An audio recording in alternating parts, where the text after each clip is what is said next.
Alors, dans cette nouvelle vidéo, nous allons nous intéresser à la question de la soumission. Les chrétiens et la soumission. Allez, c'est parti!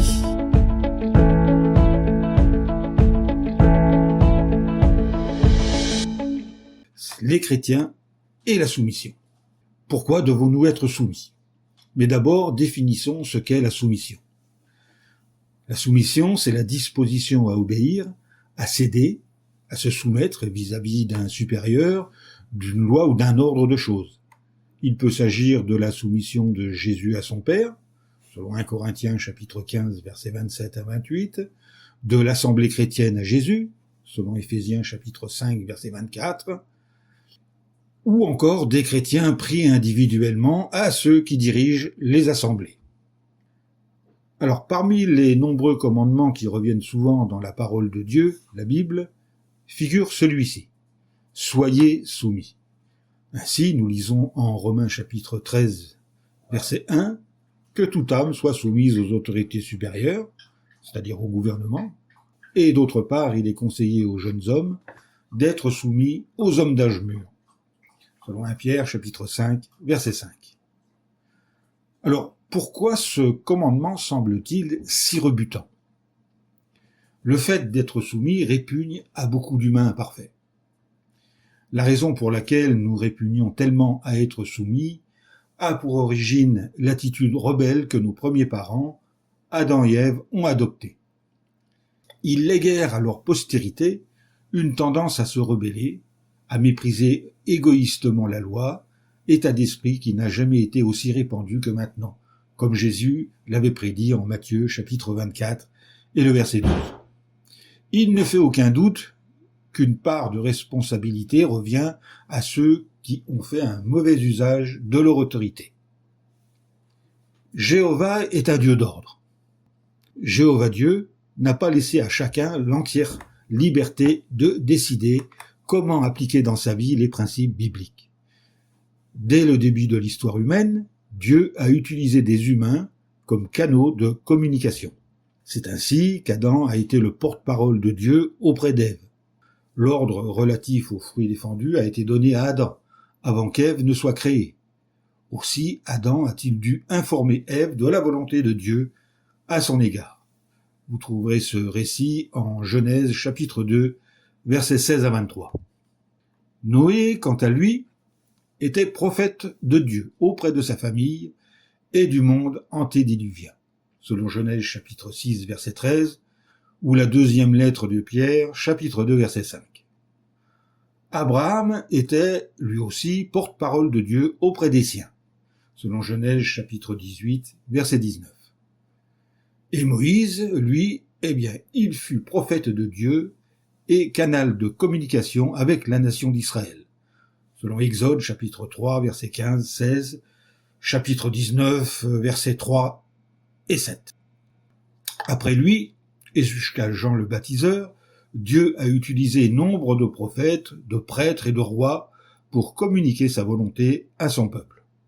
On voit donc que de tout temps, Dieu a utilisé un canal pour communiquer sa volonté à son peuple. Et de nos jours, il en est toujours ainsi. Dès le début du christianisme, au 1er siècle, Dieu a établi un groupe d'anciens chargés de servir les assemblées. Vous trouverez ce récit dans le livre des Actes au chapitre 15. Aujourd'hui, notre assemblée est toujours dirigée ainsi. Ce groupe d'anciens n'est pas inspiré par Dieu, comme l'étaient Paul et les autres apôtres. Ils ne sont pas non plus infaillibles. À ce propos, voici ce qu'on peut lire dans une de nos revues. Vous constaterez qu'à aucun moment les témoins de Jéhovah ne se sont permis de faire ces prédictions au nom de Jéhovah. Jamais nous n'avons dit « ce sont là les paroles de Jéhovah ». Voici au contraire ce qu'on a pu lire dans la tour de garde. Nous n'avons pas le don de prophétie. Janvier 1883, page 425, dans l'édition anglaise. Ou encore, nous ne demandons pas que nos écrits soient révérés ou regardés comme étant infaillibles. Tour de garde du 15 décembre 1896, page 306, toujours dans l'édition anglaise. D'autre part, la tour de garde a également précisé que si certains reçoivent l'esprit de Jéhovah, cela ne signifie pas que ceux qui servent actuellement comme témoins de Jéhovah seraient inspirés. Cela ne veut pas dire non plus que les écrits du périodique La Tour de Garde seraient inspirés, infaillibles et sans erreur, selon La Tour de Garde du 1er novembre 1947, page 333. Et nous terminons avec celle-ci, La Tour de Garde du 15 août 1950, page 263, dans l'édition anglaise. La Tour de Garde ne prétend pas que ces déclarations sont inspirées. Elle n'est pas non plus dogmatique. Ceci dit, quand il était sur terre, Jésus a dit à ses disciples « J'ai encore beaucoup de choses à vous dire, mais vous ne pouvez pas les porter à présent. » Ce qui montre bien que la vérité est dévoilée progressivement. Alors, certains dans la chrétienté n'arrivent pas à comprendre pourquoi nous continuons à faire confiance à des hommes qui ne sont ni inspirés ni infaillibles. C'est quelque chose qui dépasse leur entendement. Quelle conduite adoptons-nous si nos anciens commettent une erreur? Nous adoptons l'attitude suivante. Obéissez à ceux qui sont à votre tête et soyez soumis, car ils veillent sans cesse sur vos âmes, comme des hommes qui rendront compte, afin qu'ils le fassent avec joie, et non en soupirant, ce qui vous serait préjudiciable, selon la lettre aux Hébreux au chapitre 13 et au verset 7. C'est au vrai Dieu qu'il appartient de redresser les choses qui ne vont pas. Il se peut que Dieu laisse ces choses perdurer un certain temps. Certains s'en plaignent et finissent par quitter l'assemblée chrétienne. Est-ce une mauvaise chose? Non, parce que nous lisons en 1 Corinthiens chapitre 11 verset 32, « Cependant, quand nous sommes jugés, nous sommes corrigés par Jéhovah, afin que nous ne soyons pas condamnés avec le monde. » Souvenez-vous, quand des personnes ont trouvé à critiquer certaines déclarations de Jésus qu'elles ne pouvaient pas comprendre. Le Maître a demandé à ses fidèles disciples, « Cela vous est-il une cause d'achoppement ?» Puis à ses apôtres, « Vous ne voulez pas vous en aller aussi, n'est-ce pas ?» Et Pierre lui répondit, « Seigneur, à qui irions-nous? Tu as des paroles de vie éternelle, et nous avons cru et pu savoir que tu es le Saint de Dieu. » Selon l'évangile de Jean, chapitre 6, versets 61, 67 à 69. Et aujourd'hui, nous répondons toujours la même chose. Seigneur, à qui irions-nous? Tu as des paroles de vie éternelle. Alors, si certains s'en vont, eh bien nous considérons que c'est ainsi que Dieu maintient la pureté de son assemblée. Pourquoi la Bible nous ordonne-t-elle d'être soumis?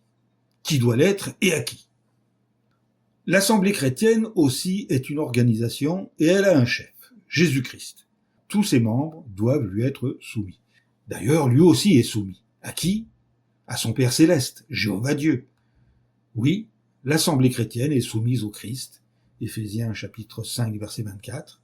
En fait, le chef de tout homme, c'est le Christ, selon 1 Corinthiens chapitre 11 verset 3.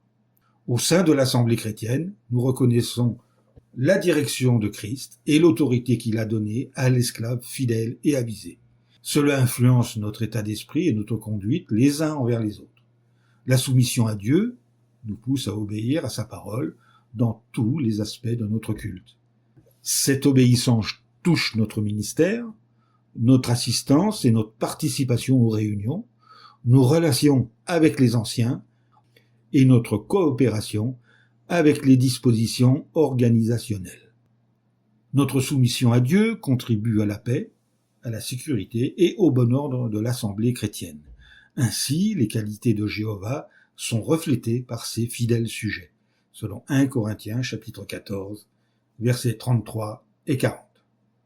Notre expérience de son organisation nous pousse à exprimer les mêmes sentiments que le roi David. Après avoir remarqué le contraste entre les serviteurs de Jéhovah et ceux qui ne le servent pas, il s'est exclamé joyeusement « Heureux le peuple dont le Dieu est Jéhovah » Psaume 144e, verset 15. Cette vidéo est terminée et je vous dis à bientôt pour un nouveau sujet.